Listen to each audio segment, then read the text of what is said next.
How's it going, everybody? Welcome to the After Chat. We'll get started here real soon, answering ham radio questions and maybe playing a little bit more SARCTRAC. We'll see how it goes. Looks like there may be a couple passes in our future, so we might as well get lined up for those.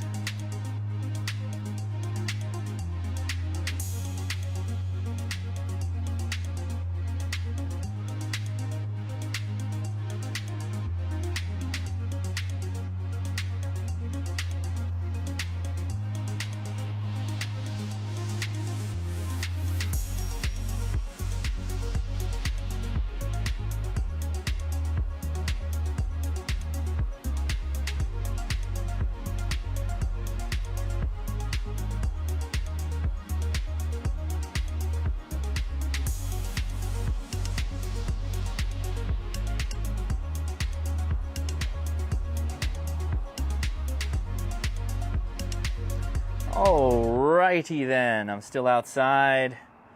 Gonna refresh everything, but before I do that, I think we'll hop right into the Discord. So, if this is your first time in the After Chat, yeah, I'm getting a little red. Just being in the sun in just a couple of minutes, I just turn instantly red. It's that Irishness in me. Anyway, we're gonna hop into the Discord. Links in the description if you'd like to join us on the Discord. It is where you go if you have questions and need answers regarding ham radio. That's the place to be, let me tell you. All right, let's go say hi to the friends out there. All of our friends. Let's see how they are doing.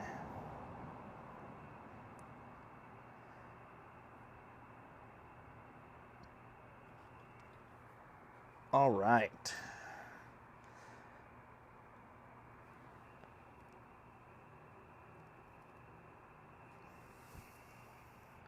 How's it going, everybody? Can you hear me? Hey! All right, very good. We're there, man. We're there. And hopefully I'm not echoing on the YouTube. That was the big thing last time, so I think we might have fixed all those problems. We'll see. How's it going, everybody? What's been going on?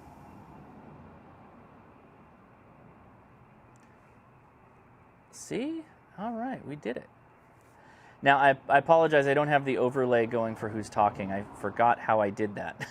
So we'll have to figure that out another time. But there's a whole wealth of people that are on Discord right now. We're going to take a moment here and try and help out some people. So no Discord. Yeah, you got Discord. Hey, how's it going?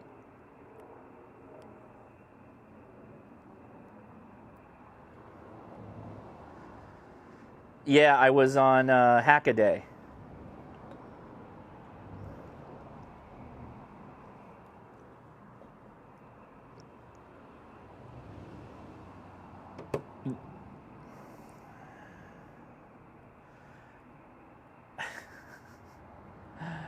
Oh my gosh.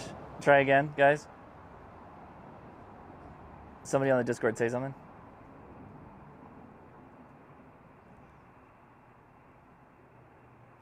Can you hear that, guys? Is that better?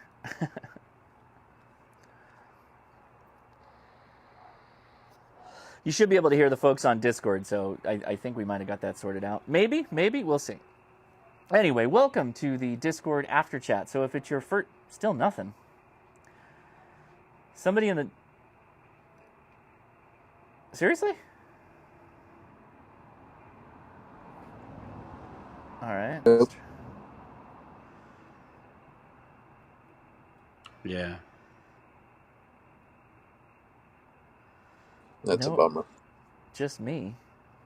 This is me trying to sit here routing audio on my console. Oh, it's the same thing as before, is it? Is it now? It is. Okay, there we go. Never mind. We got it. All right, never mind. We're good. False alarm. Apologize for all that. All right, so if it's your first time here on the Discord and you would like to say hi and introduce yourself, we'd appreciate that because we're a big, inclusive group and like to help people out. And if it's your first time and you have a ham radio question, this is the time to ask it. We open the floor for you. So who's here for the first time that would like to ask a question? Or just say hi. Come now. Just like repeater, just give your call sign or your name. dude in CW. I'm gonna open this beer. This is called Made for Walkin'. It is a dry hopped amber ale. Hey, buddy. No new people that want to say hi or ask a question, huh? All right. There must be shy. That's okay. That's all right. Sometimes you intimidated him, Josh. Sometimes we do a second pass, and then we start getting some people that want to say hi, and that's cool. That works too. All right, so show topic questions. Let's just go into the SARCTRAC. Is there anybody that has any questions regarding SARCTRAC or anything like that? Or just satellites, I guess, in general. I didn't catch all the stream, so did you actually get to work the satellite, or you just received it? No, did not get to work the satellite because they were all pretty low passes when we went live. But it was definitely tracking. It was tracking the sats, which is what we were aiming for. That's kind of the first step of the battle, is getting people up and running in that sense. Then we can tune into the other fun stuff, like actually working the satellite. Well, that's another sequel. Yeah, maybe in the future. We'll see. Likely not, though. Trying to do it live and schedule live around a satellite pass is like incredibly frustrating. High stress. I'll probably just make a standalone video on that, and we'll do it that way. So you going to try to pick that satellite up that's coming up pretty soon? Yeah, we might. I think it's a linear, though, so I'm not exactly good with them linears. So do you know of a handheld that you can cat control the frequency? The 72 and 7400. Sorry, the THD72 and THD74, I think can. I could be wrong. Mm-hmm. Okay. Yeah, I've never had access to a Kenwood, so I don't know. But the Baofangs, I know you can't. I just yeah. And I can't think of any that I know of that do. And maybe somebody in the chat will have another recommendation, but there's not a lot. By the way, I'm not looking at the chat. Like, if Mike G0RFD, if he's in the chat, I don't know if I see him.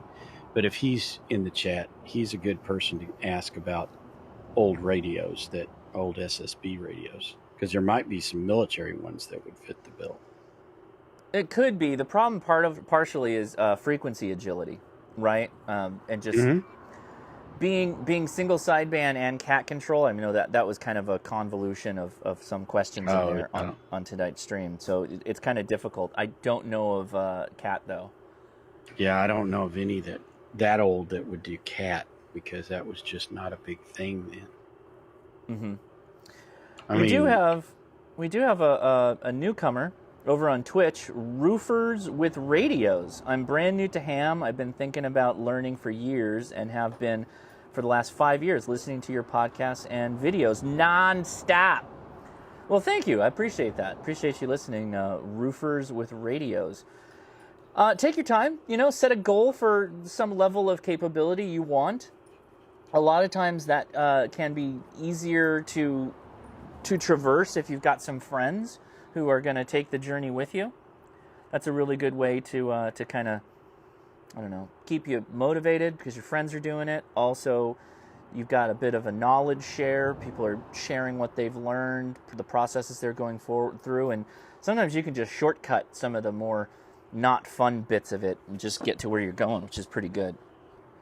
So, I'm gonna say, if he's 5 years, he might be able to just take the test. Yeah, right, for sure. So we do have a pass coming up. It is that XW2C, like almost directly overhead. So I'm gonna go ahead and turn on the rotor, right? So when it defaulted back to EasyCom 1, we want to make sure it's EasyCom. Wow, that cursor got real big. It's on 3. Yep, the thing's plugged in. And it did it again. Why? No, Not going to do it. Serial stuff, man. Restart the whole thing. There might be a faster way, I appreciate it, but with the satellite, with the gimbal, I just found it's easiest if you just shut the whole thing down, start this guy up first, the actual antenna, right? Then connect the dongle, the doingy, and you're good. So we're going to do that right now. I wonder if there's any Linux software that would do this. There are Linux titles, I think, that do satellite tracking and gimbal control. Yeah, because I mean, I've used serial ports for years on Windows. I've never had any issue with it, but I do know I do know exactly what you're saying, where the applications don't release ports. Yeah, that's really the problem more than anything. Mm-hmm. So there was a question. Kilo Foxtrot Josh says regarding the antenna I'm using. So if we're talking the Aero, just the handheld, VHF, UHF, when it's connected to an HT, how much farther will it reach versus a stock or upgraded whip? Considerably further, but it's also directional. So you have to point directly in the area that you want it to go. Also, elevation is still paramount. If you're standing in the middle of a patch of trees, and it's really not going to matter that much that you put a better antenna on it. You're going to need to get some elevation, possibly the top of a house, or even better on like a mountaintop or something like that, and it'll do a lot better. You can actually kind of hone in directly where you want that RF to go, which is nice.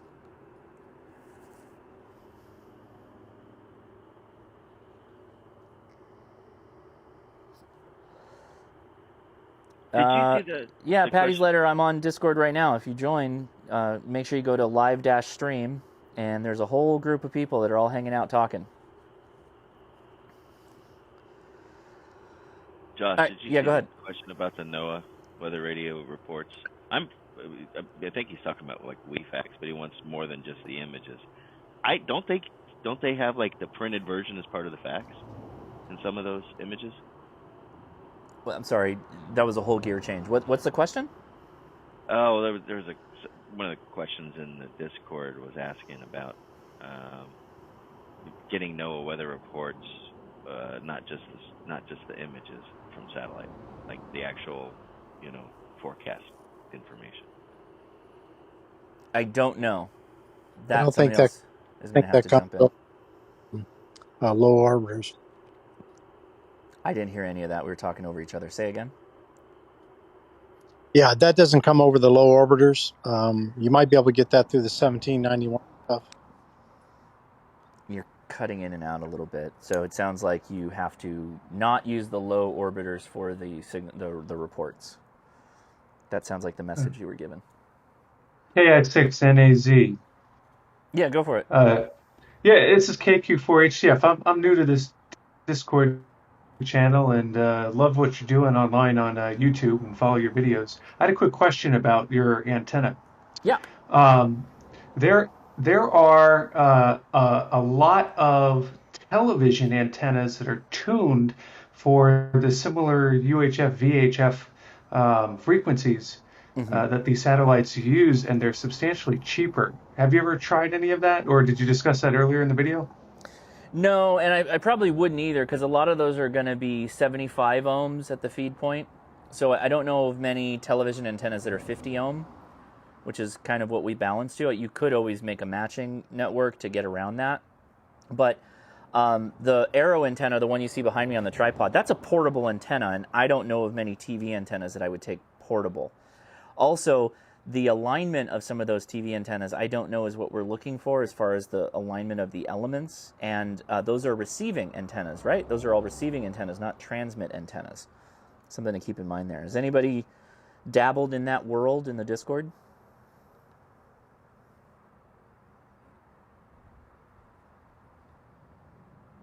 Doesn't sound like it.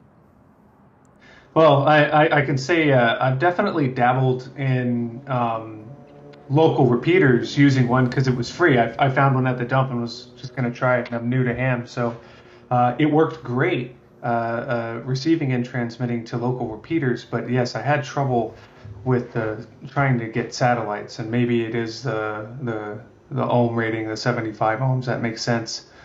The question is, what's your SWR? Yeah, they're not designed to transmit into, right? They're television antennas. They're receivers. You don't want to burn up your transmitter with a high SWR. That would not be a fun day. Right. No. Yeah, just kind of making an observation. It's pretty much a simple dipole Yagi with either a Balin or What, a TV antenna? Yeah, he's talking about a television that's antenna. correct. No, television antennas are log periodics, not Yagis. Right. That's why they're usually at that angle. And then they've got. Now you could take elements from them and make one. A lot of people have done that. Yeah. Sure. And you can take an element and split it in two so that you can create basically a dipole out of it and then put it back on the antenna. That would be closer to a Yagi than what a television antenna, because like Josh said, they're for receive only, and they're all interconnected together, so they don't really act as a balanced antenna. Mm-hmm. And the different lengths is actually for different frequencies. Even though it's VHF and UHF, you're talking channel 2, the old school antennas, channel 2 was around 50 megahertz, and they go all the way up. Yeah. You know, to UHF. So, They you know, use log periodic antennas instead of Yagis. Yeah. And log periodics are directional. They do act as a directional antenna.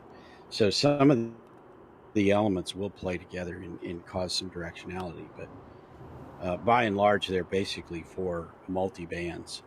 Or, multi-frequencies anyway. now you can get log periodics for ham radios that are transmitting antennas. Mm-hmm. The elk log. Yeah, we built one that for the military that covered 80 meters, and I can tell you that sucker was huge. They are expensive, even for the lower bands. They're still the higher frequencies. They're still expensive. I mean, you're talking $1,200 for like a 20-meter log periodic. That's okay. Look at what an 80-meter cage dipole costs. So I think to answer your question, the answer is we probably haven't experimented with it very much. To just take a TV antenna and use it on ham radio. There may be somebody out there who has. You might have to Google it. You can definitely use the elements and repurpose all kinds of parts of it. It would depend again on what your purpose is. You'd have to do a little bit of testing to see what the impedance load is of that antenna, kind of at its feed point. There are a couple of issues, right? And then not to mention just what the transmit characteristics are for all the reasons that Don gave, right? So just keep that in mind, right? Because it's probably not going to be what you're looking for, I'm guessing. Just swapping out the cable and being like, okay, let's go live, right? Yeah, I appreciate all those answers. I've taken a bunch of notes, and that's right, Josh. I was looking for a cheap little trick to try and play here, but I guess I've got my homework set out. Thanks, guys. Go watch the video that I shot at Huntsville. No, sorry. Yeah, it was Huntsville last year, but I ended up posting it many, many months later. It was, who was it? Digital Rancher. Had a very inexpensive handheld Yagi that he bought off of Amazon. And he was killing it on the satellites with it. So, yeah, go back and watch that video. It's a guy holding a Yagi on my channel. He actually used a bent PVC pipe as the handle to hold onto, and that's what he used to point it. Really, really cool antenna. Very inexpensive. I think he said it was like $40, if that, which... yeah, you can't beat that for the price, right? I mean, you can make a cheap antenna. I built a Yagi for 70 centimeter out of a wood stick and some pieces of TIG filler rod, and I think I had about $2 in it. Go get yourself some cheap wire hangers. You can. Yeah. Does that include your filler rod price, or just you found the filler rods? You didn't count that in the price. Yeah. Well, I mean, you get a pack of filler rods, and it was just aluminum filler rods, but you get a pack of filler rods, a whole bunch of them. So if you divide all that up, And it's literally a piece of wood, a piece of fill rod, and some zip ties. And Jeff is old because wire coat hangers are no longer cheap. Right. No, really? Just go get some dry cleaning done. The WoomPlota guys, back before WoomPlota, imploded, Walmart parking lots on the air. Some of those guys, it was for satellite comms, and they'd go to the Walmart parking lots and work satellite comms. And there was an achievement you could get. It was called the MacGyver, I believe. And if you went into the Walmart and you sourced parts to make an antenna, built an antenna, and then made a contact on it, you got like a tremendous amount of points. And people were using pool noodles. They were using just a long foam pool noodle that they fed the elements through. And they had a dual band Yagi that they could kind of loosely rotate and whatnot. It was actually pretty interesting.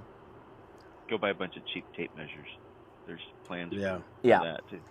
If you want a cheap VHF UHF antenna, go build yourself a tape measure Yagi. You can't really beat that for the price. Harbor Freight tape measure. Open that up, and that spool, you can make many antennas out of like a 16-foot, 30-foot roll. I still have my roll. I just put tape around it, and I just cut pieces off as I need it. Works great. And those are how you get started in fox hunting. Yes.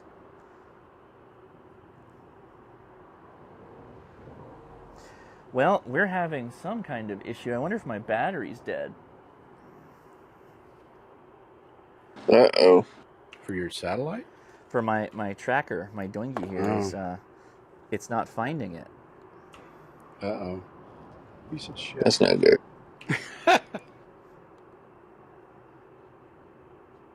I'm on round 2 of resetting this thing. So, do you know what the model number of the Aero that you bought was? I can look it up right now. Let me pull it up actually, and I will. Because I bought a 146/437 10 BP.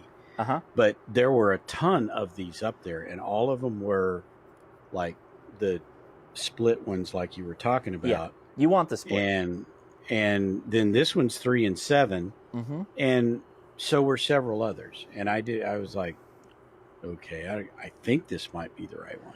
So the website's a little funky, right? So we're looking for Aero 2 portable antennas. It's the top left option.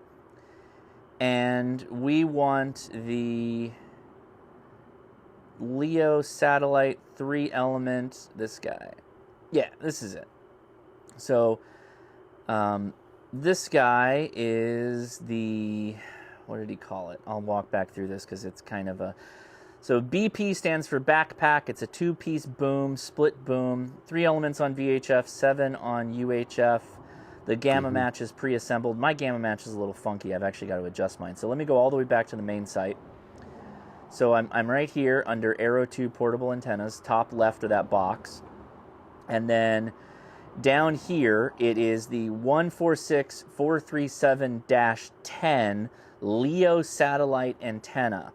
Right, so if you click on that guy, you'll see the picture there, and that's it. That's it right there. That's the whole thing. That's what you want, and it's let's see, if you buy, let's see, you want the one. Personally, I would think you'd want the one with the split boom, and you've got 2 options. You've got the one with the duplexer and one without the duplexer. If you don't have a full duplex radio, you don't want the duplexer option. You want the cheaper one because you're now going to have 2 leads, 2 BNC leads. One goes to your receiver, and the other goes to the transmitter, so you have full duplex capability. You got to put 2 radios on it. If you have full duplex, then you get the one that has the duplexer attached. Yeah. Okay. In this package, there's only one BNC that comes off that tube. Correct. The diplexer, duplexer, I know those terms get thrown around as interchangeable. I know they're really not, but yeah. All right. Give another shot at life here for this thing. Go ahead. I wouldn't. I have the Alaska one. I did not buy it. My wife got it for me for Christmas, and Too it big. is very heavy. And It's I had too. to You can't design an handheld arm. Mm.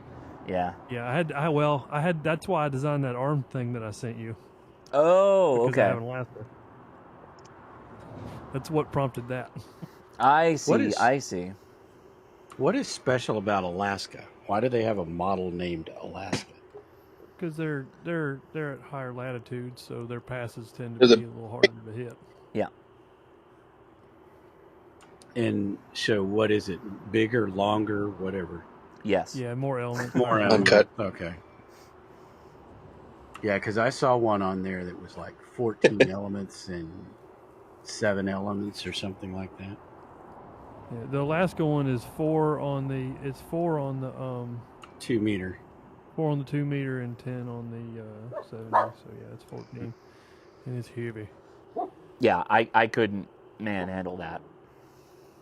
Oh, it's terrible.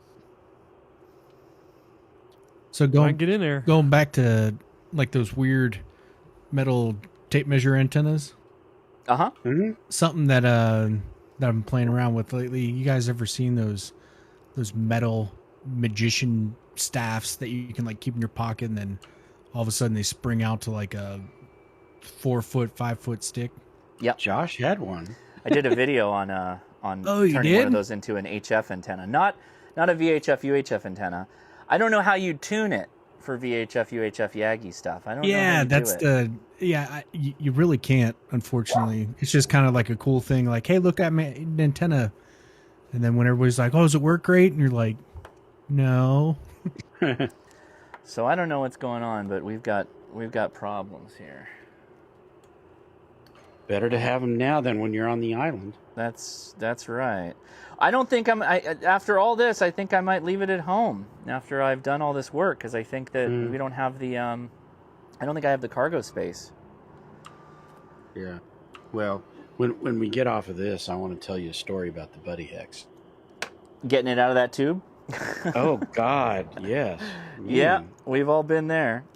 Well, no, Oh, I no. mean, Matt and Jason are both like, no, it just comes right out. No. I'm like, how the Mine- hell are you talking about? No, mine definitely gets stuck, and it depends on how compressed you push it all in too. Yeah, I think Chris really pushed it in because I had to get a paracord, tie it around a column in the house, and then get a tent stake to pull on that little wire thing that's on the back side of one of those. It's not wire; it's a nylon string, but and get that through there, and then pull with my legs to get that thing to come out. Yeah. And I got the tube out. Well, once I got the tube out, then I had to get the 2 packages out of there. Yep. And by the way, mine came dented on one end. Oh, the tube? Yeah, the tube at the very bottom of the one of them. It was dented. It was doing its job then, right? It was protecting that antenna. Yeah, it did. Because I was concerned, and I opened everything up. No, it's all fine. But it took me a while to figure out, like, ugh. So one of those hard cardboard tubes, like a lot of the antennas come in?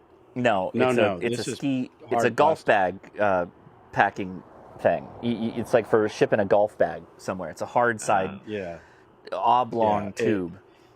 It actually is for skis, and it includes these 2 Velcro straps inside of it to hold the skis like suspended in there. And then if you buy it from Sport Tube, it comes with clips to hold the clips down on the ski where you put your feet in. It locks those down. So there's all kinds of things that come with it specifically for skis. But yeah, Buddy Hex fits in there, but it's packed pretty tight. So I want to reply to a comment really fast on it. Basically, the fact that I have to restart everything all the time. So I'm not completely sure that I have to restart everything, but I'm at the point where I haven't fully vetted it all. So I'm just like always salting the earth and restarting every time to get back to a known good state.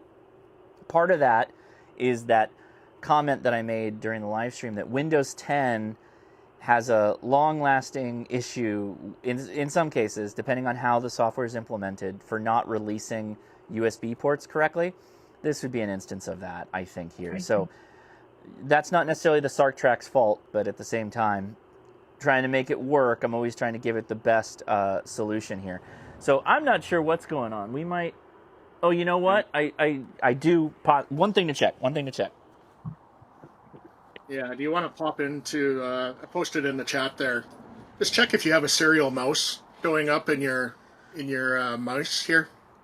So it might be auto-detecting from output. No, it's not that.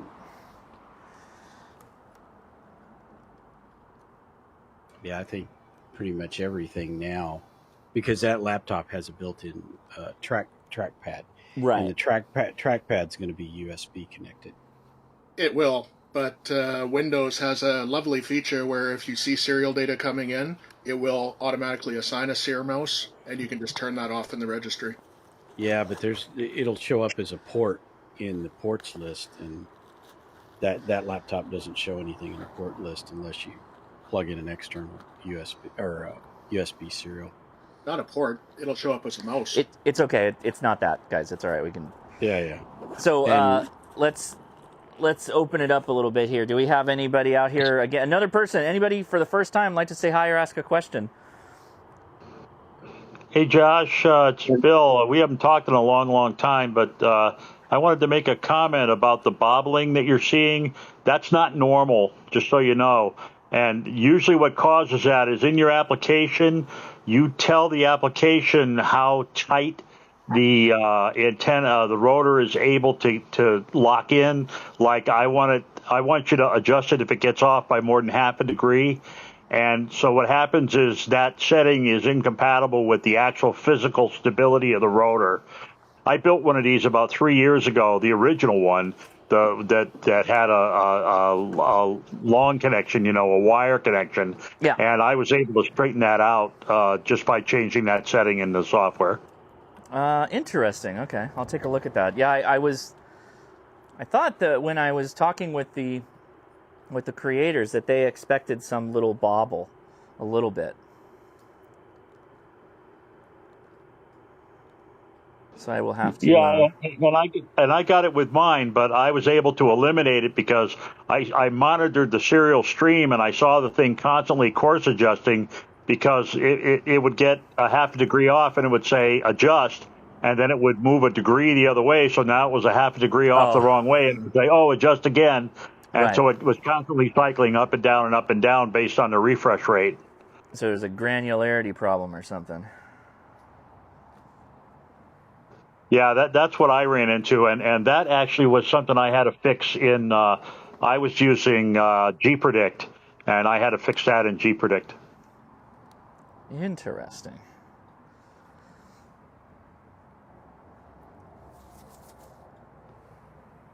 Well, I'm going to give it a minute here. I'm just going to leave it. Oh, there's Chloe. Hello, Chloe. There's my dog. By the way, Josh, I took your advice on Thursday, and I got myself all signed up at that hotel. Oh, which one? I'm so excited. Embassy Suites. Yeah, so I mean, I have a great time going to Montsano. I really do. It's a lot of fun. But there's nothing nicer than waking up in the morning. The bridge. Not even that. Wake up in the morning, hop downstairs, get a hotel breakfast, say hi to people, then just head over the bridge, all air conditioned, walk into the show, and then you're just like, bam, right there. It's a unique experience as far as Hamfest go from my point of view. So it's something you should try at least once. Plus you get to park underneath in the parking garage. Parking's there. all taken care of. Yep. Well, you're going to park. You park in a parking garage? Yeah, it's underneath the hotel. Oh crap! I've got to take all my antennas off. There's outdoor. There's parking. external. But is it the hotel? The hotel has outside parking. Is it safe? Oh, Yeah, you're talking about at the arena? No, it's at the hotel. The hotel has parking. No. Yeah, it does. But I mean, is the hotel parking garage, or is it the they have both. Arena? Yeah. No. Oh, okay. They have their own lot outside, and they have an underground parking, not connected to the arena. It's separate parking.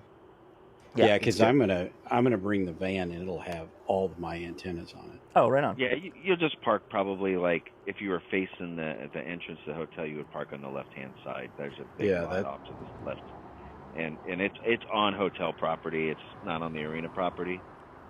Okay.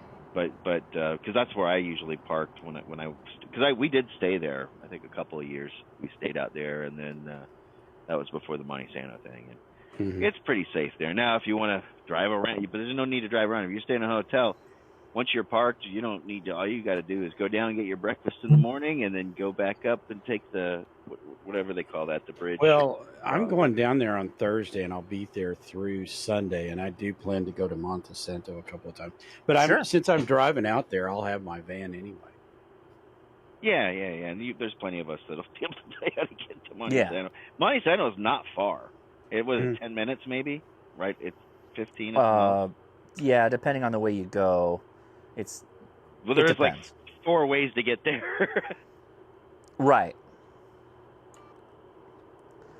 All right, crossing the fingers. We got everything selected, right? We're just gonna do the thing. Refresh. We want 1 second.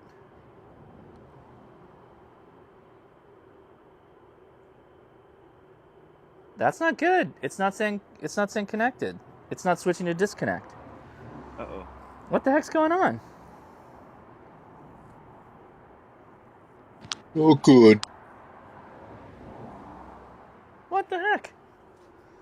Come on now. You checked the battery, you said? Let's see the log file.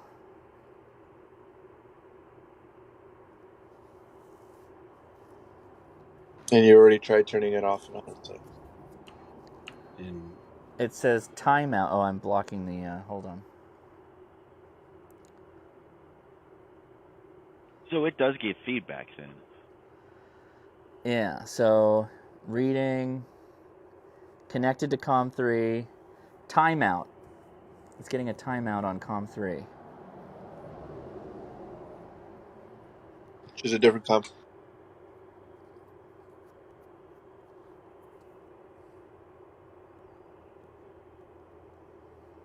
No, the Wi-Fi channels all got moved. We got off that channel.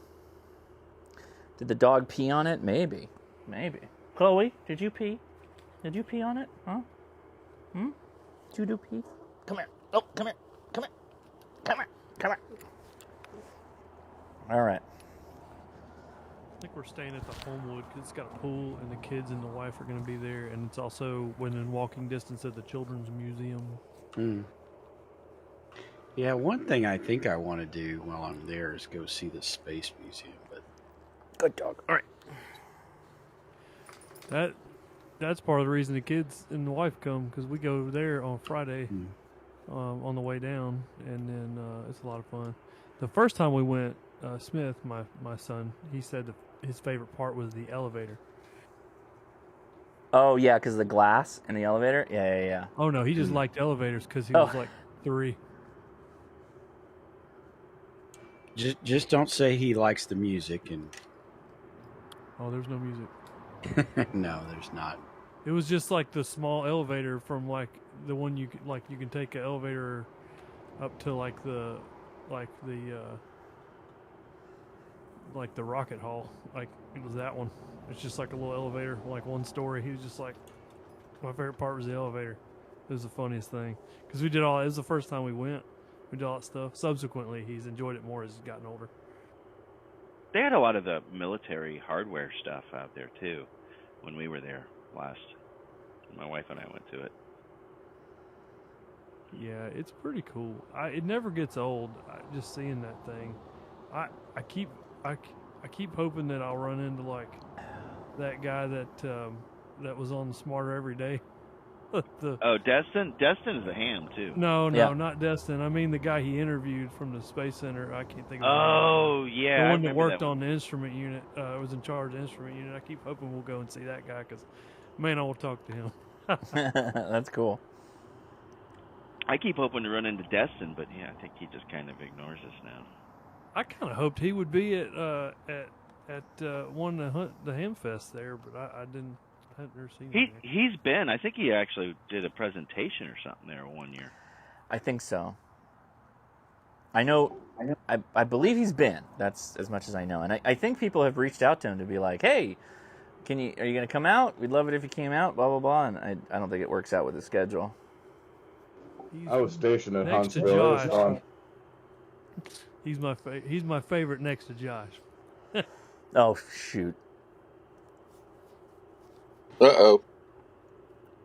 All right, let's see. Anybody else in there would like to say hi to the newcomers? Anybody who's here for the first time like to say hi or ask a question? Come now. I've got a POTA question. POTA question. We'll try to help you out. Go for it. All right. So Allegheny National Forest, I'm going to be up there in Pennsylvania this week. Mm-hmm. And I put in the forest, but it gives me a pin way down in Marionville, and we have property on the Allegheny National Forest. Does that count, or do I have to go to where that pin is? No. Yeah, go ahead, Don. Well, I'll I was jump going in to say there. no. The park boundary is what you pay attention to, not the pin. Right. Because Matt here's been over that a couple of times on more than one channel. But yeah, you don't pay attention to the pin. However, if it's private property, in other words, if a park ranger is living on site, they cannot activate from their house. They have to be in the away from their house in order to activate. So if you got private property there, then you probably can't activate from within your property. You have to be outside your property in the park, in the actual park. But isn't the ranger's house part of the park? Not according to POTA, no. Oh, okay. That's got to be a rule then. They don't want you operating from your station if you live in the boundaries of the park, like your house station. Yeah. Like if you're in the like house, field day rules, they don't. basically. Yeah, because that guy kind of goes against the spirit of like what they're trying to accomplish. Right, and it's, for instance, if you're at Yosemite, and you run the hotel and you live in the hotel, you can't activate from the hotel. Well, because let me tell you, one of the rangers and his son are hams, so for Montesano. Yeah. So. And great guys. They're great. Him and his son both were awesome. Yeah, the thing about that is they can just walk over to a picnic bench somewhere in the park and activate from there. It's no big deal. Yeah. Okay, so that makes sense to me.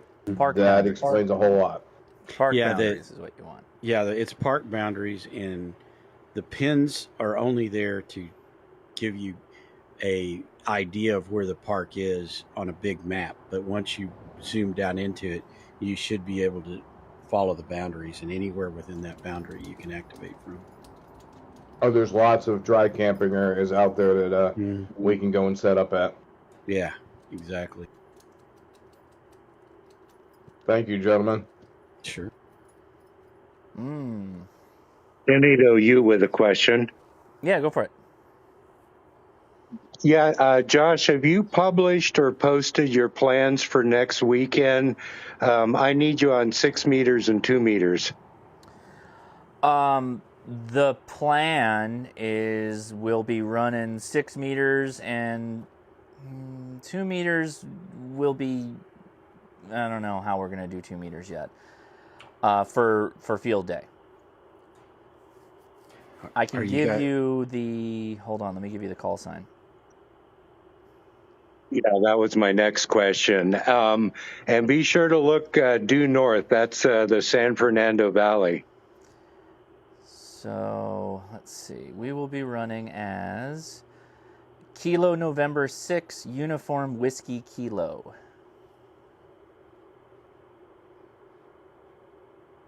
Okay, UWK. Are you guys staying in the Navy Gateway Inn and Suites? Well, I know we've got rooms somewhere, so we're covered. We're staying there. We're eating there. We're staying there. That's it. Okay, QSL. I know some guys that were TDY there some Air Force lieutenants. They shared a room. They were there for 20 days, and in that time they caught 33 mice in their room. So be on the lookout. Yeah, that also worries me about bed bugs, so thanks for the heads up. Bag your stuff when you leave. Yeah. Seriously. But I wouldn't be there catching mice myself. Let the hotel do that. Well, but I don't know. Maybe they were practicing. They were practicing with their sidearms. That's how they caught him? Yeah. at the time, everybody got sticky paper and mouse traps. No, I wouldn't do that. Let the hotel do that. That was 2019. The Navy's had some folks out there. Josh, my second question, I was looking through your catalog on YouTube. Have you ever done, well, first of all, do you use Logbook of the World? And have you ever done a tutorial? I use, so I update occasionally to Logbook if it's not updating. It should all be doing it automatically via Ham Radio Deluxe, but no, I have not made a video on how to get started on Logbook of the World. It is very frustrating. It is very frustrating. Yeah. And I'm so far removed from that frustration that I almost don't know how one does it anymore. If that makes sense. It's been so long. Yeah, well, every time I try and help somebody, you have to go almost relearn it. Mm-hmm. Yeah, I have an expired certificate and a new call sign, and I'm just stuck. They don't make it easy for you, do they? Do they still require you to get like a postcard that has some magic characters on it? Yeah. Yes. You have to do that the first one. Come on, guys. Come on. Not for renewals. I don't think I had to do that for when I changed my call. When Matt talked to me into changing my call, I don't think I had to get another postcard. Yeah, that's the one thing. Man. I've never changed my call, and I never intend to. Yeah, seriously, for that reason alone, right? Well, that and your email address changes and everything. Well, the thing is, like on CW, mine has a lower, whatever count or weight than like even KM9G. His weight is higher than mine. And I got that when in 1991. That was the first thing they sent me was that call. Well, Josh, I'll be looking for you on 2 meters and 6 meters at the very least from DMO4. Okay, very good. Yeah, I mean, we're gonna be going after 6 meters pretty hard. I think we'll have a devoted station to 6 meters. For all those, all the Fred fishes in the world that are going to be out there looking for contacts, which is great. We support that. So yeah, keep an eye out. Maybe put because we'll be doing single sideband. Well, no, I take that back. There's going to be a lot of FT8 too. I know there will be a lot of FT8 because I'll be there. So I'll be doing single sideband for a while, and then I'll be like, you know what, we're going to do FT8 and lighten the load a little bit. Any idea what frequencies I really need you on single sideband? Oh, gotcha. Okay. Oh, what on for 6? Both 6 and 2. Specifically that grid square? Yeah, QSL. My last time working it was 2010, and they didn't QSL. They were on a boat anchored there. Gotcha. Okay. Yeah, well, we've got a bit of a problem here with our SARCTRAC. Yeah, 6 is open, by the way. Is it now? Mm-hmm. At least where I am. So it's not responding. Josh. Yeah. This is Clint, KQ4HHI. I got a question for you. Yeah, go for it. About why did you choose 6 rather than 10 and the others that are in the contest area? Well, we're going to be doing all the HF bands. We're going to have the buddy hex. But there's a it's an award, but it's more of a challenge than anything. It's called the Fred Fish Memorial Award, and it's to operate and get a contact on every grid square in the continental U.S. I believe that's how they line it up, on 6 meters.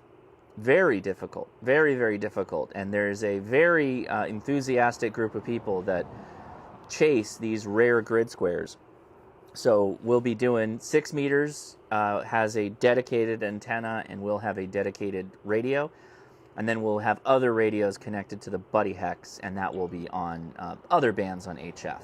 We'll move around a little bit. And then at nighttime, we'll probably have an 80 meter something or other put up. So we're not only doing 6 meters. Don't worry. We're doing lots of different bands. Will you be operating all night? That was 3 people talking at once. Let's go back to sorry, who was it that was the one that asked the question? You respond, and everybody else will get your comments. Will you be operating all night? No, wait. Who was the first person again who asked the question? This is Clint, Okay. KQ4HHI. Clint, go ahead with new. your comment. Yeah, you're good. You're good. Thanks for joining us. What was I'm you had new a at follow this. No, I'm you're new at doing this. it. This is You're my- doing great. This is my first field day, and that's why I was asking the question.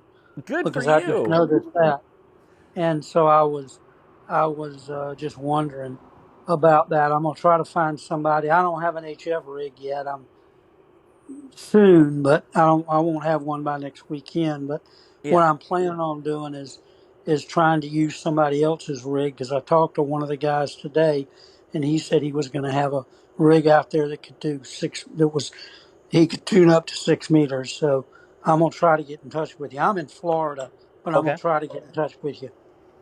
Hey, very good. Well, Clint, that's awesome. Thanks for joining us out here on the Discord. You figured it out, no problem. So good on you. Yeah, we'll be on. I mean, of course, we'll be on like 20 meters and probably 40 at night. But we're going to be putting in a good effort to do 6 meters as well. Again, for the folks that are doing, the Fred Fish Award, I think that's a noble challenge that you put upon yourself. A little bit masochistic, but I'm down for that. So, right on. Okay, I heard Dawn, but then there was another person I couldn't pick out the voice. Let's go to the other person, I think, and then we'll go to Dawn. Who was next?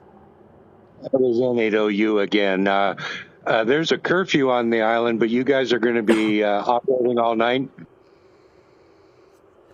Don't know. That is an open question. We'll figure it out when we get there. QSL, thanks. Yep. All right, sorry, Don, go for it. Yeah, I was just going to ask you, are y'all going to run a GOTA station? I don't think so. I don't think so. That's too bad, because 6 meters is a free operator, or free transceiver. Yeah. If you do a GOTA station and you get somebody there that's not licensed or whatever to operate that thing for you, you get 5 points per contact. Well, let me put it this way.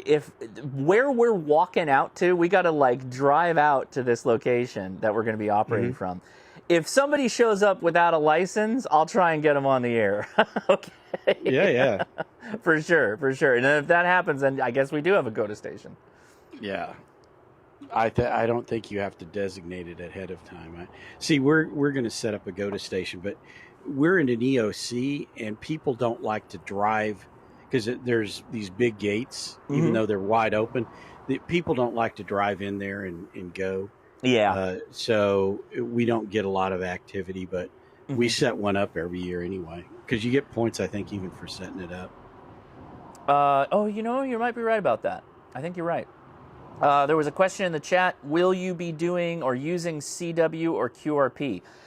QRP, probably not. I think we're going to be using 100 watts, particularly on 6 meters. At the same time, no, we're going to have batteries for days. I haven't gotten a confirmation if they need. I got like a 150 watt folding panel and a bunch of other great stuff from Gigaparts. Shout out to Gigaparts, and Power Film Solar. So, I've got all that gear. I may just pack that in the truck, and if we need it when we get there, we'll grab it and pack it somewhere. So probably not QRP. I don't think we need to stress that. Now, the second question, CW. Yeah, Adam, K6ARK is going. He's going to be the CW guy. So, yes, there'll be somebody doing CW. And he's not going to bring one of his Altoid tents. He's definitely bringing some stuff. Knowing Adam, he's probably working on something magical right now, probably at this moment that he's gonna share with everybody. So I'm excited to see whatever he brings. But yeah, he's gonna be the CW guy for sure. Actually, there might be other operators too that can do CW, but I know Adam is definitely one of them. Are you driving to elevation? You said you were driving to the operating position. So for we got to be on a certain part of the island for the grid square. That's the first part. So we'll be driving to a location. Maybe walking, I don't know, but I'm guessing driving. And then on, I think Sunday, because we're there until Monday. On Sunday, there is after field day, there is actually a soda summit, and so I take that back. I think we're doing that Friday. A number of us are going to go attempt to activate a soda summit that is on the island, a one-pointer, and it's pretty rare, as you could guess. So we're going to try and get a couple of people activated on that as well. What island? Very cool. San Clemente Island. Mm-hmm. So if everybody's listening to this going like, San Clemente, one of the Channel Islands, big whoop, no big deal. Why are you guys talking about this? It's owned by the Navy. You can't just go to this island. And in fact, the people that have tried to activate that grid square, they do it from boats that they bring up as close as they can to the shore and operate for people that need these contacts, because there's a ton of people that want this contact. We're there. We're on the island. We got really, really lucky. Austin, is Austin in the chat? Did I miss him?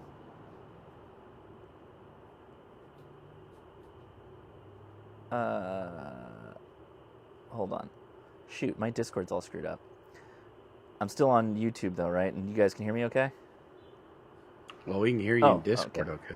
Okay, so anyway, I'm having a problem with Discord on my Mac. But anyway, so Austin, he hangs out here. He actually went to the camp out we did in Ramona not too long ago. Kind of helped get this all set up, and we are very fortunate this opportunity has presented itself to us. So we're taking advantage of it. Kind of a once in a lifetime thing for a ham anyway. And what kind of clearance did you need for that? Kidding. Yeah, no, I don't think that factored in, but if they needed it, I got it, I guess. So. Well, I took down all my antennas to re-roof my house and heard you were in DMO too. So I dragged 6 meters and 2 meters and the roof tower back up, and really looking forward to working you, Josh. Yeah, I'm super excited. It's really funny when you're I hang out with a bunch of engineers, and we're a lot of us are closely related to military projects and whatnot, and I was everybody was like, hey, what do you got anything fun coming up? And I'm like, yeah, I'm actually going to San Clemente Island.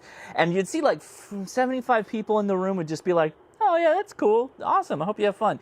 And then the other 25% did one of these slow pan numbers, like, you're going where are you going? San Clemente Island. How the hell did you get allowed to go to San Clemente Island? You're going on the island? I'm like, yeah, I'm going on the island. They're like, what? It was really fun. There was a couple of people that were quite jealous. I've been a ham in LA for 35 years, and this is the first time. So I'm just tickled pink. Yeah. This is rare, guys. This is actually really rare. Now, of course, I think Austin has more opportunities that he can actually activate, and he's very engaged with the Fred Fish people. I believe there's a Groups.io group that they communicate on. So, that's another way. If you are really interested in a contact from San Clemente, doing it on 6 meters might be your best bet, because that's the primary band that he operates on, from my understanding. Yeah, QSL. I think Gordo went over there one time. I could see Gordo getting access because of his relationship with the Coast Guard. Yeah. I think we talked about that briefly after a Ham Nation episode, where we were chatting about that a little bit. He's probably been. I think he was on a boat. That sounds about right too. That sounds about right. I'm going to attempt to live stream. I'm going to pack up I'm not taking any of my big, laptops or anything like that. I got to go really, really portable on this one. So at most, I'm going to do my little iPad live stream thing like I did at the Hamvention, last month. I'm going to try and do that at the very least. There is internet. I'm told AT&T is preferable, which is fine because that's what my phone's on. And T-Mobile might also work just because they're similar networks. So I'll be trying to do it. Got a super chat from Doug. Thank you, Doug. Appreciate that. Oh, word, we're still partying. KJ4 ALC. That's a cool suffix there. Here, dying off after Florida doing its thing while I'm out on two wheels. Maybe I'll run some FT8 to warm up a bit. Right on. Jump in the water if you're humid in Florida, right? That's the only way I know how to cool off. There you go. That's so we're calling it the. It was John Crook last night on Jason's live stream called it the San Clemente wine mixer is what all the hams are going to be doing. So yeah. With that said, I don't think there's a lot of opportunity for wines on San Clemente. Just have one of the Navy guys grab some stuff for you. See what you did there. I asked about that. I'm like, they got beer on there? Like, am I packing that? What's the deal? Because technically it's not TSA, so I can have like my pocket knives and tools and stuff like that, and I'll be packing my stuff that I need for the ham radios. But then I was also like, we got booze, or what are we doing? How's this all work out? And like, we might need to pack our own. Okay. So there's a bar on the island called the Sand Crab. Yeah, I heard. I mean, we're probably not going to be snagging many micro brews and stuff like that at the Sand Crab. I'm assuming it's probably more like the macro stuff, right? They serve pizza, beer, and mixed drinks until 2300. Oh, that's not bad. Yeah, that's better than I thought. That's pretty good, actually. Yeah, I heard that there's a little like kind of a brew house, not brew house, but a pub type thing. So we'll probably be eating our dinners there. So Patty, you had two questions, and I saw the first one. So Patty asked, how much does it cost to get started in amateur radio? Really, Patty, this is a really tough question because there's so many answers to this. But the right answer is it depends. It depends. Of course, Don, you as always. So you can buy a Baofeng radio for like $20, right? Baofeng radio will let you receive all you want. You shouldn't transmit until you have a license, but you can get started down that path. You may want a programming cable. That's like another $20 and other stuff like that, or you can hand program it. But that's like barely the tip of the iceberg on ham radio. There's so many depths to it. Like what we're talking about, going to this island and being able to transmit off that island. We're going to talk to the other side of the country, likely during field day, because of the antennas we're taking and all that stuff. That stuff starts racking up for price. So it's really about what your goals are and how much money you want to spend. And there's always ways of doing it on the cheap, like building things on your own, all that fun stuff. You're lucky, by the way, very lucky. There is a huge event that's happening this next weekend, right? So next weekend is field day. And I will pull up the field day, find a field day thing. I think there's still some kind of location thing. Yeah, there is. All right, let me pull this up. All right, so this is the ARRL website. If you go to find a field day location, let's do, can you just click search, or do you have to, oh, what the hell. Okay, there's a map. You can use the map if you want, but let me pull out here. I don't know where you're located, Patty, but let's see if we can go around my neck of the woods. Oh, Christ. As always. Oh, it's repopulating. It's repopulating. Okay, hold on. Let's zoom out and then zoom back in. I think that's what I did wrong here. So let's get over here in my neck of the woods. Dive in a little bit.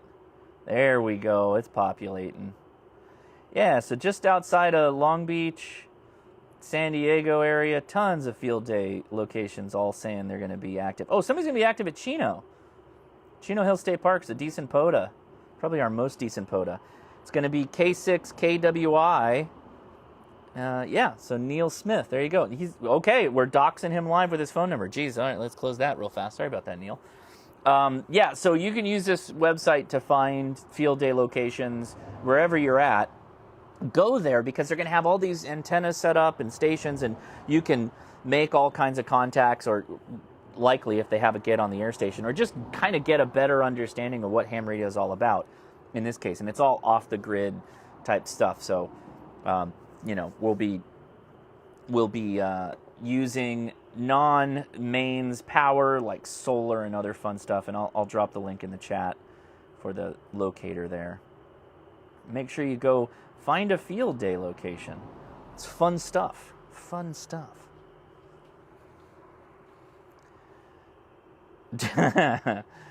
Yeah. Driving that map is an event itself. It's true. Very true. But then your question, more to the point, was what is a good Southern California beer? So if you asked a lot of Southern California folks, they'd tell you stuff that comes out of San Diego in particular is like probably our better beers. There's a lot of breweries down there. Obviously Stone Brewing is down south. They still make good stuff, but they were kind of like the originator of the really strong IPAs. If you like IPAs, there's a number of really good breweries down there. There is a brewery that I like a lot called Modern Times. They make all kinds of really interesting, I wouldn't say complicated, but definitely kind of like avant-garde beers. They're more on the expensive side because, you know, they're microbrew stuff. And another really good one is Bottle Logic is another really good one. And then a simple beer, but they make really good stuff, is called Pizza Port. Very good. Very, very good. Yeah. Modern Times is the jam. So there you go, man. Hopefully that helped out. Patty Leather. I appreciate it. And I understand you don't like Discord. There's no problem with that. No problem at all. Just happy you're hanging out with us. Well, I'm unhappy. My antenna's unhappy. Everybody's unhappy. I'm going to let it sit for a long time and see if we can, like, revive itself. There's a jumper. I don't know. I was trying to pull up the instructions on this thing, on the manual, to see if there's, like, that if I pull that jumper, what it does.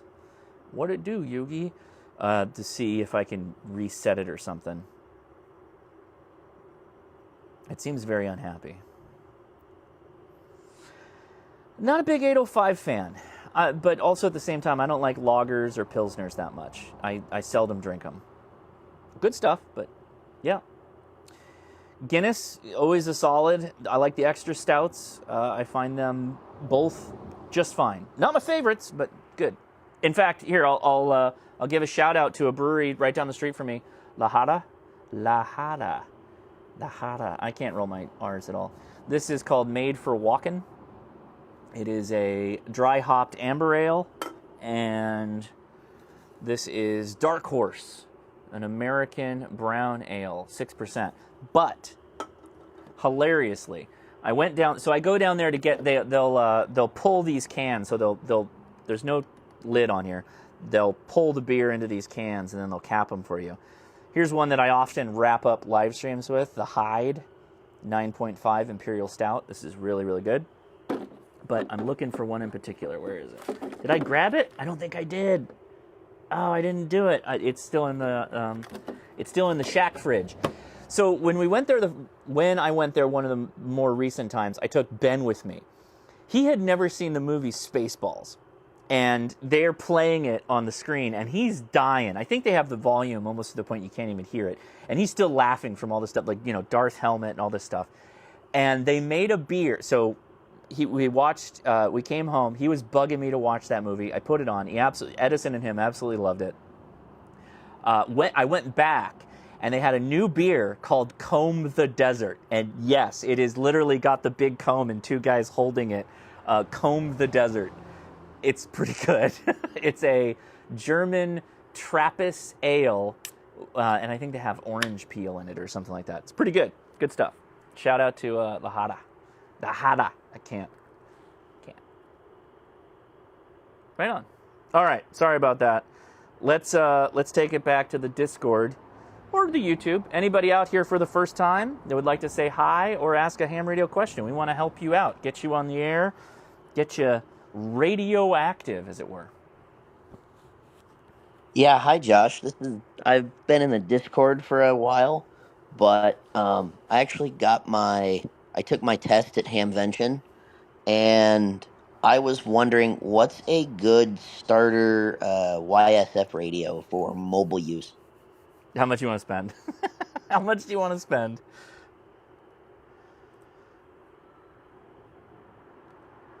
Oh, we lost you.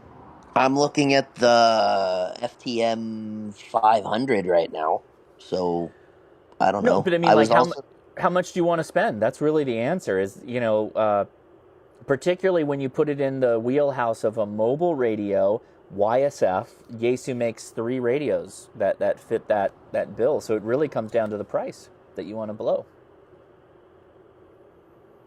Price and features like screen size and stuff, right? Yeah, it's true. The FTM 500 does have the bigger screen. It also has a slightly different user control than the 300 or the 200. There's not... the 200 is only like mono channeled, meaning that it's like one side can be active at any one time. The 300 is 2 channel, meaning 2 transceivers. And then the 500 is kind of like all the bells and whistles. If you're interested in like remoting the head unit and like displaying it on the on your dashboard somewhere or something like that, then the 500 might be the way to go. They're all uniquely different though. How far are you from like Ham Radio Outlet or a Gigaparts or a DX Engineering or any of the big retailers? Are you close by any of those? So I live in Southwest Ohio. Like I said, I'm local to Hamvention. Mm-hmm. So DX Engineering, the nearest one of those is in Talmadge. I'm fairly close to RNL. I just haven't had a chance to actually go down there yet. Okay. Yeah, RNL would have it. How far is Milwaukee from where you're at? Probably about a day. Oh, geez. Okay, sorry. I don't have a map in front of me, and unfortunately, I don't have spatial around Ohio. Yeah. Go to the closest you can store and go hands-on. I know DX Engineering is in Ohio. That's probably the best way to get like, a good. Go ahead, Don. Go ahead. Well, I was just going to say. I mean, if he's near RNL is a major ham store, so they're going to have. Yeah, go to RNL too. I meant to take nothing away from RNL. Respect to them. That's not what I meant. I meant to say go to a retail store. Seriously, go put hands on the radio. You really owe it to yourself to do that. Yeah, I totally That's my agree opinion. with that. Yeah. I live pretty much, so I live in Springfield. And if you walk out of there with a 991A, no disrespect, okay? Oh, that's true. Because 991A is not a mobile, but it is a base station. It does YSF. They do have a mounting bracket for it for your car, but it's not mobile. I wouldn't call it mobile. No. I hope that helps. Do you have any other questions or clarifications or anything? Yeah, no, one thing at a time. I haven't started planning the ham shack yet. I'm afraid to get into doing that. Understood. Yeah. I'm never going to tell anybody how much I've spent. So. Yeah, don't. Me neither, Don. We'll take it to our graves. Yeah, I've started looking at prices, and I got to figure out how I'm going to budget all this now. Yeah. With all of my other expensive hobbies. Yeah. Yeah, that's the other thing too. But I mean, I've quit buying computers because that was my other thing, was buying computers. And I've quit doing that because it's just you can't put the kind of money, like I've literally in the last 3 months bought 2 hex beams. So, that's crazy. That's a little crazy. That's That's Yeah, true. well, I had waited so long for the buddy hex that I'd given up. And, Right. And so, and the NA4RR is a great hex beam. It's just heavy. I mean, it's heavier than the buddy hex, obviously, and is going to be more difficult to deploy. But once I get that land, man, that's it. Oh, that's true. Yeah, you're looking down right. You're looking down to making that happen. That's going to be great, man. That's yeah, going to be a lot of fun. That's why I've spent all this money. That's it. That's how. Yeah, that's how you can. That's my justification. That's right. That's right. Yeah, I like it. I will just say up front, unfortunately, I have to cut things off at 8 o'clock my time here because it is Father's Day. My dad's in town and my wife is cooking up a meal, so I'm probably going to bounce out of here in a little while. So apologies for that, but I do appreciate everybody hanging out. Go ahead, your final thoughts on that, and then we're going to open it back up for questions. Yeah, I don't have the land problem. I have the how the heck am I gonna plan my antenna problem. That's a good problem to have, man. Most people are trying to figure out how to make something simple like a 40-meter antenna work, and you could just be like, I don't know, go that way until you hit the horizon line. Yeah, that's a good problem to have. You're good. 160-meter skywave loop and a beverage, and you've got it made. That's actually it. You need 2 beverages, one north-south and one east-west. Right on. Okay, cool. Let's throw it back open if we can to anybody in the Discord here for their first time would like to say hi, introduce themselves, or ask a question. Go ahead.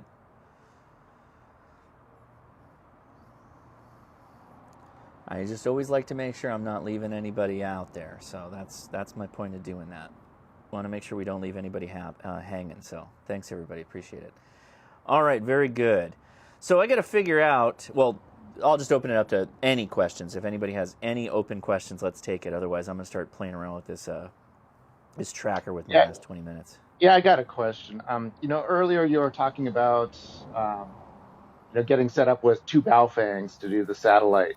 Yeah. I actually have one of those SARCTRACs. I have not put it together yet, but I've never really been big into VHF, UHF. What would be kind of the cheapest, UHF, VHFs that have like cat control that would work with that SARCTRAC? And could you use something like an SDR play on the receive? And would that work with cat control? Yeah, so I'll answer the last question first. You can absolutely use the SDR for the receive side. A lot of them are cat controlled, so you should be okay with that. As far as handhelds that do cat control, there isn't a lot. There may not be any. I'm not saying with a lot of confidence that the D72 will do it, but that would be the one that would come to mind. The reality is that for most of the satellites, you don't need cat control. You can make 5 memory channels that basically are just different stages of the Doppler. So the rise, if you will, right? You're on one side of the frequency, and it gets up to perigee when it's at the highest point, and then that's when you're straight on, basically the posted frequencies when it's straight above head, and then it just starts to dive off.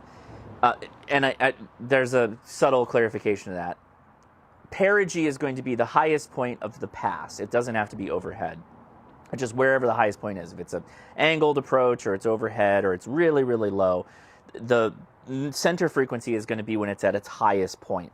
And then it's going to go away from you, right? So it's rising, gets the highest point, and then it's going away from you. So you just make frequencies, memory channels that are center frequency and then 2 up and 2 down. And you go in, some amount of steps, whether it's 2 meter or 70 centimeters. And there are multiple, websites, blogs, videos you can look up that will explain how to set those frequencies so that you can just, quick, click, okay, good, we're back on, boom, boom, boom, twist the antenna, keep pointing in the right direction, and that's all you need. Yeah, but I'd be using this with the SARCTRAC because I actually have one of those. Yeah, so the SARCTRAC is still going to need software to point it, right? So you could just have software to point it. You don't have to then also have cat control. So you could just get all the pointing set up so that it's moving itself around for you, and then you just use a handheld that you manually switch between memory channels. You don't need to do anything more complicated than that. The radio doesn't have to be controlled by the computer. Oh, okay, yeah. I have ham radio deluxe, so I would just use that since it seems like that's working Sure. well. Well, I mean, if that's the case, then you're talking, shout out to the Yaesu 817, 818. Go get one or two of those. 705 will do it. The advantage of both those radios is that'll let you do single sideband. As far as HTs go, there's not. There's really not that you'll be able to do all that with, from what I know. If anybody else can correct me in the chat or in Discord, I'll take it. All right, cool.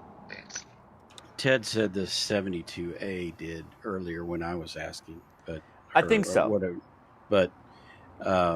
Yeah, those are way harder to get than an 817, 818. Yeah. Keep that in mind too. That handheld, Adam K6ARK got a used 72. I think it had a drop-in charger, and it was $300, which is a smoking good deal. Gosh. Smoking good deal. And you will find the 817s anywhere from $400 to $500-ish dollars, depending on accessories. It could go higher than that. And the 818s will be north of probably 600 and higher is my guess. But even then, two of those would be cheaper than a 705. You know what you could do too? You could just go buy yourself a ICOM 9700 and you're all set. You got everything covered. Just saying. Yeah. Solves all the problems. You know, I've bought an amp and I've bought I've blown my budget for this year pretty much. Yeah, Ray sent me an email. He's like, "Hey, what do you think about picking up a 905, huh?" I finished that hot dog video and I'm like, you know what, Ray? I really do want some hot dogs. So maybe I do need that 905 with that 10 gigahertz parabolic. I think that's the solution to my hot dog issues. If only you could get Hayden on it. Oh, I've already talked about this. He's like, yeah, you should be able. It should work. It should work for what you're trying to do. I'm like, okay, all right. Half watt on 10 gigahertz is actually on a parabolic with a hot dog that close. We would definitely see some action, I think. Oh yeah, but you wouldn't get Hayden because of the curvature of the Earth. But no. I mean, sorry. When you said work, Hayden, I didn't think you meant contact. I thought you meant. Oh no, I meant work contact. with him. Yeah. Oh, sorry. No. Yeah. No. That would have to be. Yeah. That's a no-go, I think. Actually, well, yeah, no, it still wouldn't work. But there are supposedly satellites up in the 10 gigahertz range because Matt Tech Minds, that's what he's getting into, the microwave satellites. For amateur radio or for listening? Yes. No, amateur radio. He bounces signals off of. They've got repeaters?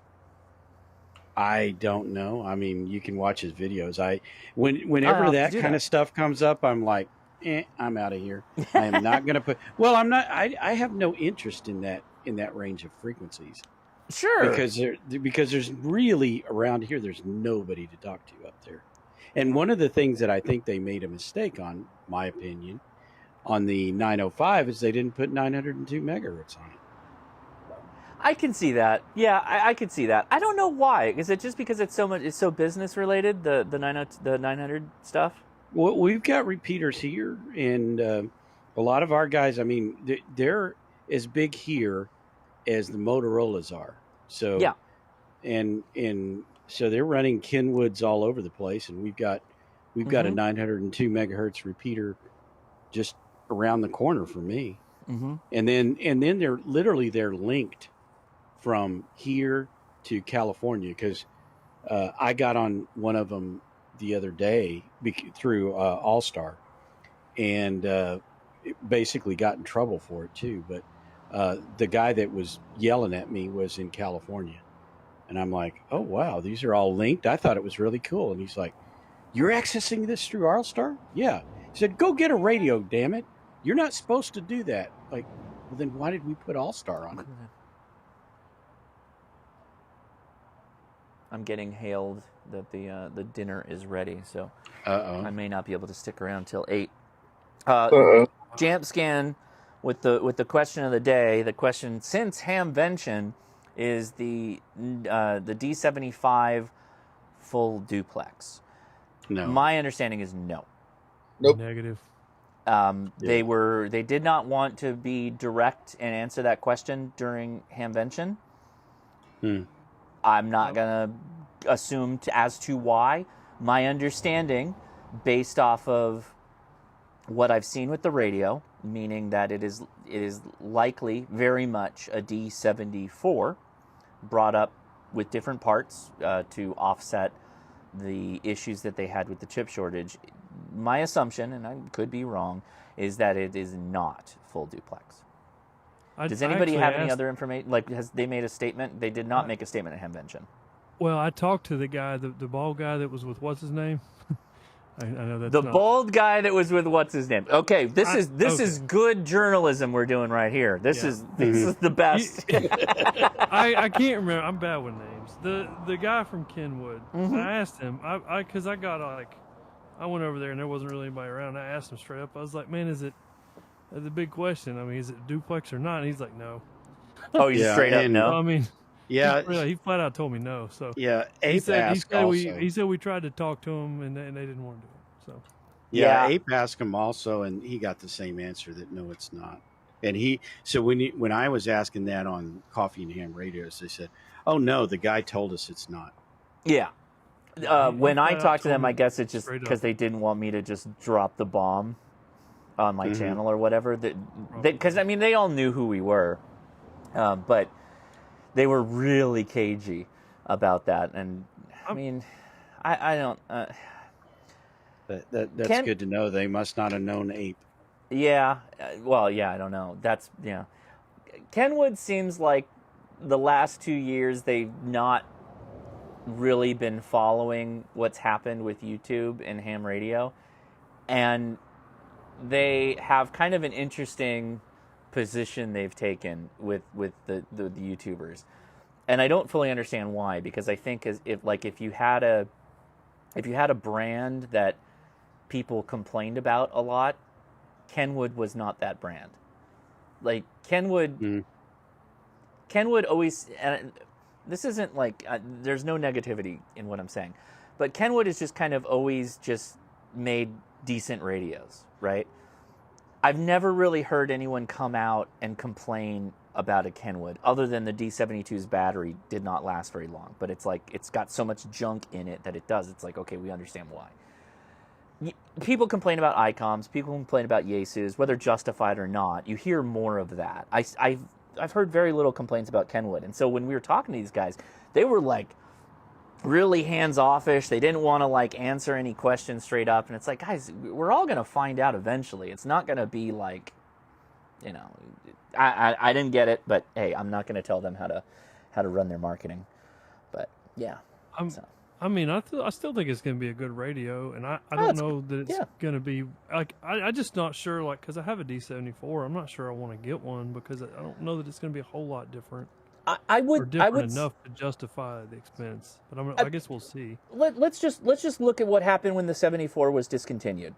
The used prices went through the roof on them. People were still paying $700, $800 on those radios on eBay.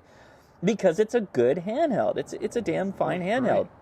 Works great. Everybody loves it. I love it. I love the fact I can Bluetooth it to my phone, and I can do WinLink, and I can do APRS on it.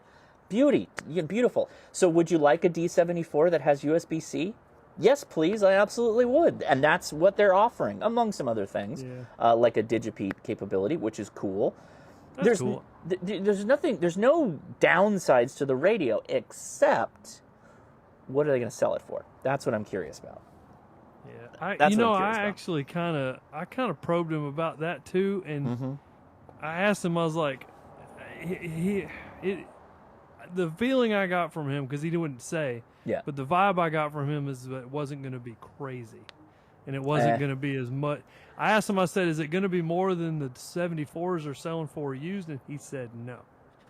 I will just go out on a limb and say Kenwood definitely knows that their radios have been reselling on the used market to the tune of $700 or $800. They know about that. And if that's not baked into the cost, at least on launch, I'd be surprised. Then what's ICOM's excuse? Oh my God, that 52 is way overpriced. Man, I don't know. I don't know. I can't comment on that. I don't know how they base the price off that. I'm curious what the 50 is going to come out at. That I'm curious about. Yeah, but if the Kenwood comes out even close to that 52, it's going to outsell it because it's better radio, way better radio. Because I do not get why I would buy an ICOM handheld, other than I've had some of the inexpensive ones that run on batteries, and I like those. But paying, hundreds of dollars for something that just because it says ICOM, no. I mean, the 52 is great. I actually paid for like a early spot to get one, but then right before they discontinued the 75, my friend Larry, who runs the Kentucky D-Star net, texted me. He was like, "Hey, I found a guy selling 2 D74s, and we paid like very little for them." So, and it was right before they made that announcement, like a couple weeks. And it was like super crazy, and I just he talked me into it. So when they called me, and I was like, "Well, how much is it?" Because I still haven't seen the price. When they called and said, "Hey, we're ready to ship your thing. You want to go ahead and pay for it?" I was like, "Well, how much is it?" And they told me. I was like, "Nah, you just give me a store credit for the deposit, and then we'll call it even Steven." Yeah, I'll tell you what. My the reason why I like the 52, and this is a narrow use case. I appreciate that. I load up all the CSV files for all the locations in the country I go. Oh, yeah. And then I get off the plane, load that CSV file, have the GPS on, and I just start scanning. And it's based off of GPS. It does all of that for you.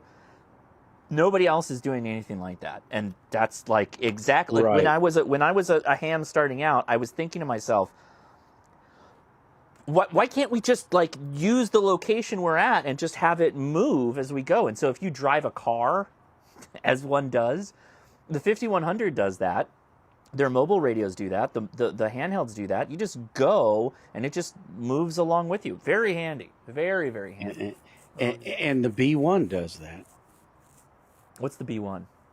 Oh, you know that. RFinder. Yeah, RFinder. Oh, yeah. Good example too. Yeah, and that's certainly not cheap.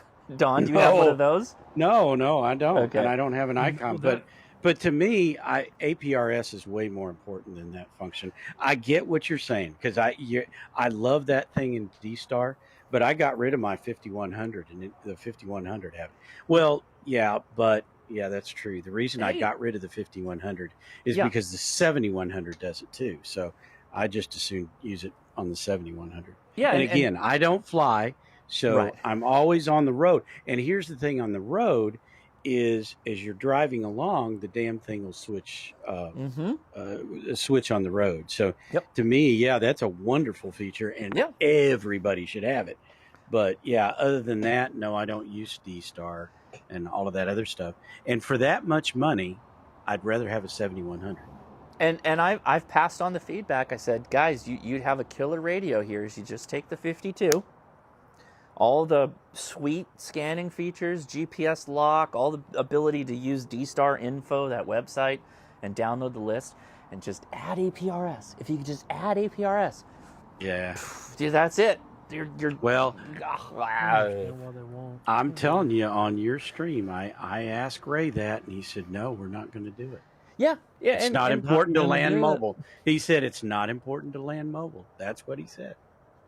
I think there's also I think he also mentioned there's a licensing cost that goes into APRS, which is true. I don't think most people understand that. It's public domain. Yeah. So where's the license fee? I think it's the hardware. I don't think it's. I don't think it's. I don't think it's just free. You can just run it. I could be wrong. Could be wrong. Well, like I thought I remember Ray saying that on the live stream. Like trademark of like Bob Yeah. Reninga. Yeah. What, APRS? Yeah. Yeah, because he designed it and he came up with it, and he like all that's like everything you see has that at the bottom, like key. registered. Huh? And nobody pays him for it. It's. I mean, I'm not saying that's why it's they're doing it. It's in PyStar if you want to do it. I've got it in Direwolf if you want to do it. Direwolf is completely open source and it includes APRS. Yeah, but they're not selling it. Right, and I don't think if you ask Yesu that they're selling it either. It just happens to be in the radio. APRS. Well, they're selling it if it's in the radio. They're selling it. It's just a packet transmission. If it's part of the thing they're selling it. No, that's not the way it works. You have to actually charge for it and have a price associated with it when it's being built. I don't think I understand this question. Sounded pretty illegal, and he didn't have any batteries to test it out, so I don't know if that's actually a thing. Is that a thing? I don't know what that means, Jamscan. No, that was... Sorry, it was a carry-on. Speaking of scanners, some dude today at a swap meet was selling an ICOM ICR6 unlocked from Europe and claimed that he could pick up cell phone combos. Back in the day, you used to be able to tweak scanners to pick up wireless phones, back when wireless phones, right? So it's, there's a base station that has the telephone plug, and then they take the hand unit and walk away. You could do that. I have heard those scanners before. Cell phones, though, technically you're not legally allowed to do that, depending on the state you're in. I believe all of them don't allow that to some degree, but yeah. Well, they're all blocked now. I mean, they did that back in the 90s. But anything that was produced at that time was grandfathered. So because I have 2 scanners from that time, and both of them will pick up 800 megahertz. And now it does not matter that you can pick up those frequencies because they're all scrambled anyway. They're all encoded. Right. So it's that whole Good point, rule Don. is moot. Right, because they're scrambled and encoded. Yeah. Right. At the time, they weren't, because we used to sit around and literally listen to them. And there were real estate women that would drive around this neighborhood with the lock boxes and call in and say, I need the lockbox code for such and such a house. And they would give it to them. Yeah. Well, there you go. That's the reason they really blocked it. Dave asks, is D-Star APRS compatible with each other or synchronized online? So DPRS is the D-Star equivalent of APRS.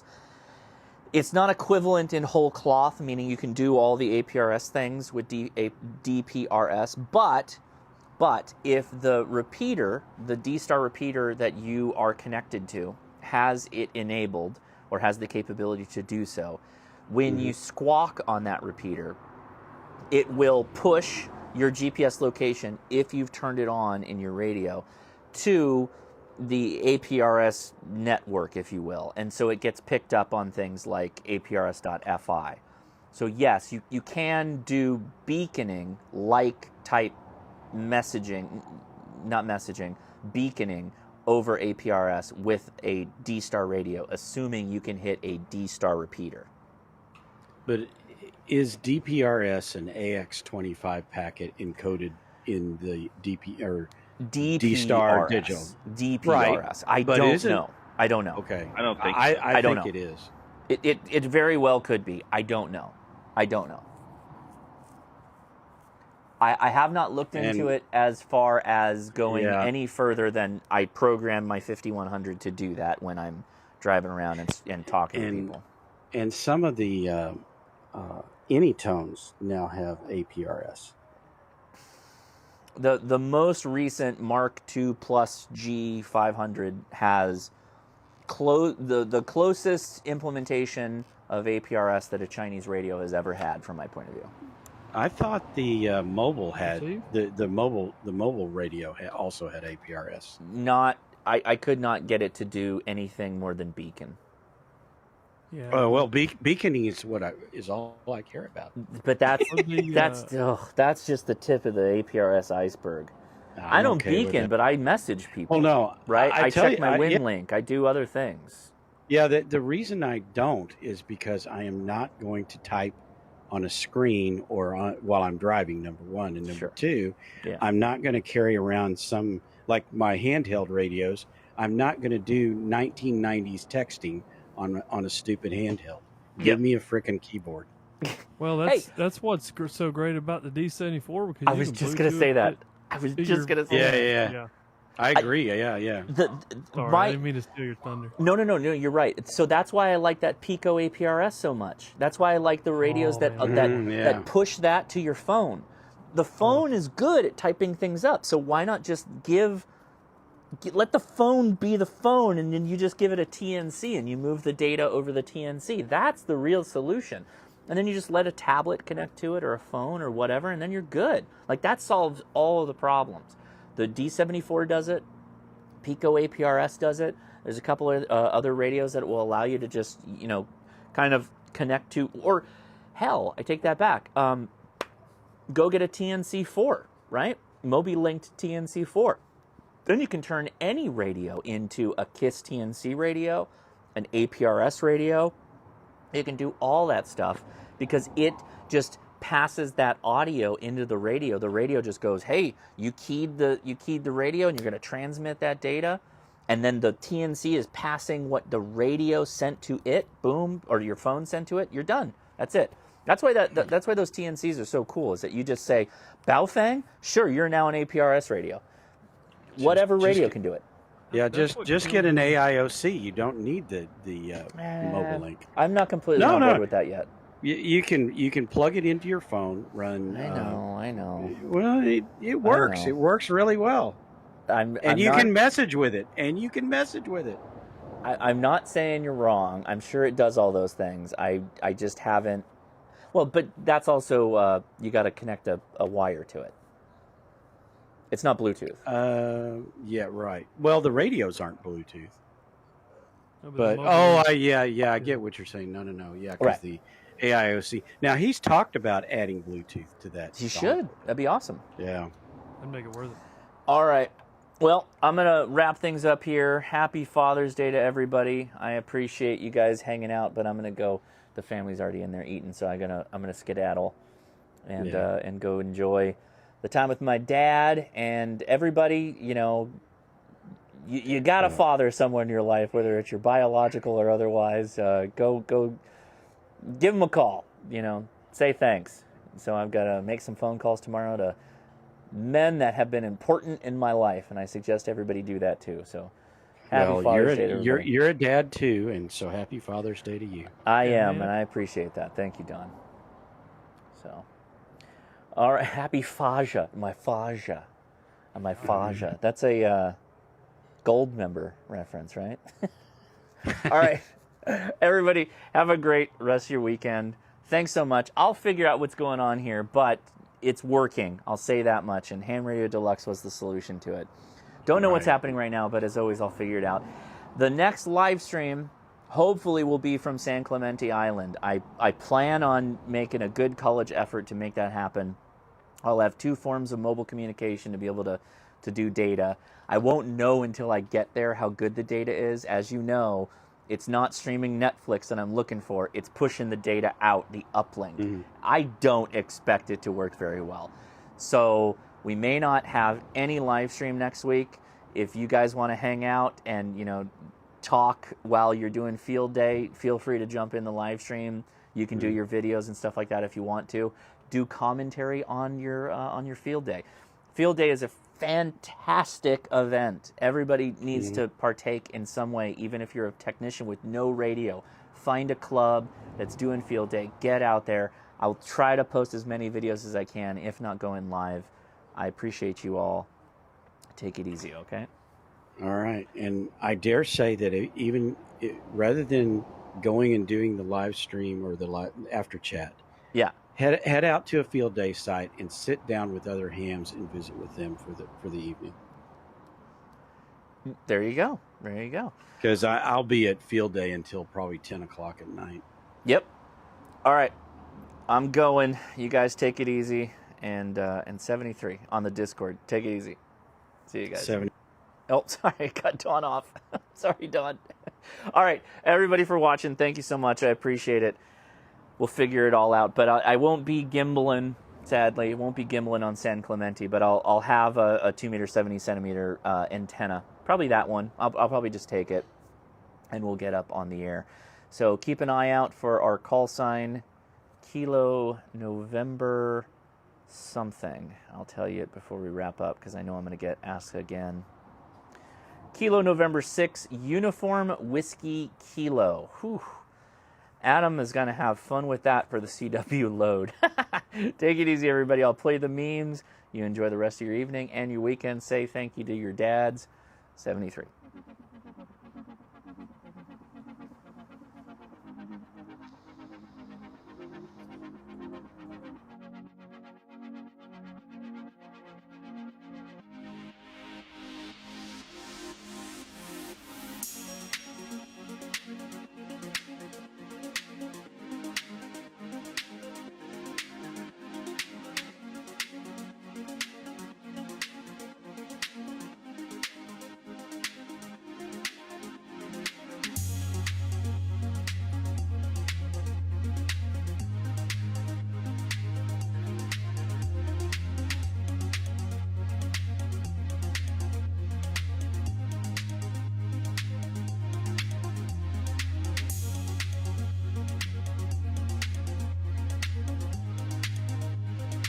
Take it easy, everybody. See ya.